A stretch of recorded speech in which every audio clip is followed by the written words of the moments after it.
हाज़रीन व नाज़रीन, मैं मोइनुद्दीन शाहीन, एसोसिएट प्रोफेसर शोबाई उर्दू, सम्राट पृथ्वीराज चौहान गवर्नमेंट कॉलेज अजमेर आपकी खिदमत में हाजिर हूँ।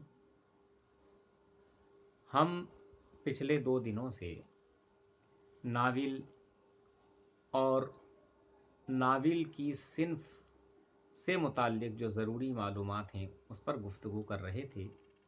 आज हम उर्दू में नाविल निगारी के इर्तिकाई सफ़र से मुताल्लिक अपनी बात आपके सामने पेश करना चाहेंगे। हिंदुस्तान में अंग्रेज़ों के तसल्लुत से या अंग्रेज़ी ज़बान के असर से बहुत सी ऐसी असनाफ़, ऐसी रिवायतें हमारे मुल्क में शामिल हुई जिनका ताल्लुक़ सीधा तौर पर मगरिबी तहज़ीब, मगरिबी तमद्दुन से हुआ करता था।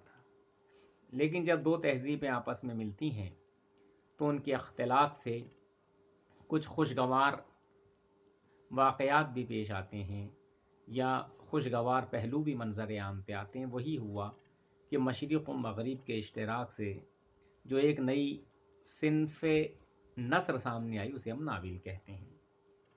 नाविल निगारी का आगाज़ उर्दू में इस तरह हुआ कि डिप्टी नज़ीर अहमद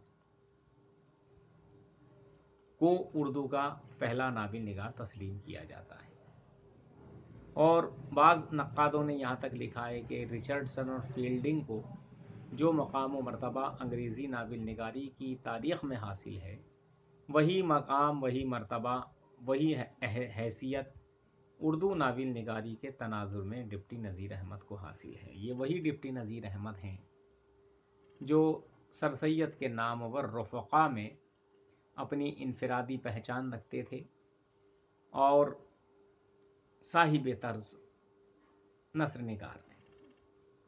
चूँकि डिप्टी नज़ीर अहमद एक तो इस्लाही तहरीक से जुड़े थे सर सैयद की, लिहाजा इन्होंने मुतवस्सित तबक़े के घरानों की मुस्लिम ख़वातीन के मसाइल को या उनकी तालीम व तरबियत को मलहूज़ रखते हुए कुछ नाविलें तहरीर की, जिनमें बिनातुन नाश, मिरातुल उरूस, तौबतुन नुसू, फसानाए मुब्तला, इब्नुल वक्त, रुयाए सादिक़ा वग़ैरह वग़ैरह।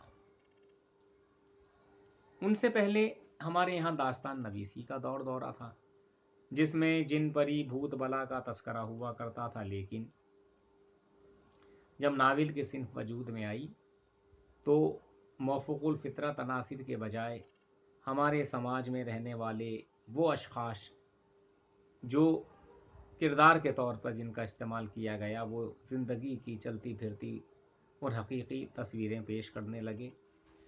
नज़ीर अहमद के नाविलों के बारे में ये कहा जाता है कि उनके नाविलों के किरदार या तो शैतान होते हैं या फरिश्ते।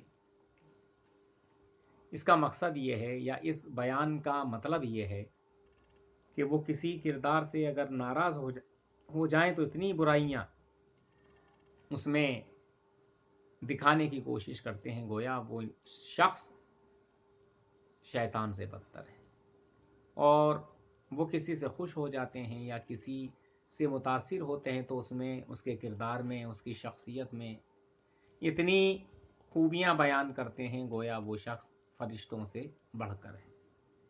नज़ीर अहमद के नाविलों में जो ज़बान इस्तेमाल हुई है, दरअसल वो ज़बान है जो दिल्ली में सिक्का राइजुल वक्त की हैसियत रखती है और कहा जाता है कि जामा मस्जिद की सीढ़ियों पर बोलने जाने वाली वो ज़बान जिसे ख़वास व अवाम ने बासरो चश्म कबूल किया, वही उर्दू डिप्टी नज़ीर अहमद बोला करते थे या अपने नाविलों में इस्तेमाल करते थे। डिप्टी नज़ीर अहमद के बाद एक मशहूर नाम आता है अब्दुल हलीम शर्रर, और उनसे पहले एक नाम आता है पंडित रतन नाथ सरशार का। पंडित रतन नाथ सरशार के बुज़ुर्गों का वतन कश्मीर था। कश्मीरी पंडितों की नस्ल से उनका ताल्लुक़ था, लेकिन उनके अजदाद की खूबियों से मुतासिर होकर नवाबी ने, अवध ने उनको आला ओहदों पर फाइज किया था, इसलिए उन्हें अवध यानी लखनऊ आना पड़ा।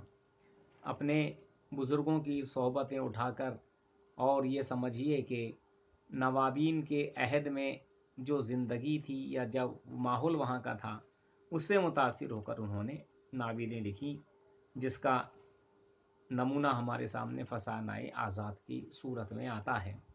یہ وہ ناول ہے جو لکھنؤ کی تہذیب، زوال آمادہ تہذیب کو ظاہر کرتا ہے۔ اس کے علاوہ بھی انہوں نے بیگماتی زبان اس میں ناول میں استعمال کی، ضرب المثل وغیرہ وغیرہ سب لکھنؤ کی ہیں۔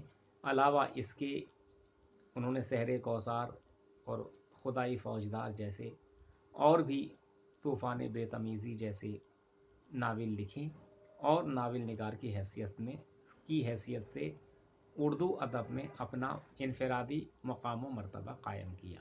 آج کے لیے اتنا ہی، اگلی نشست میں ہم ناول نگاری کے سلسلے کو جاری رکھیں گے۔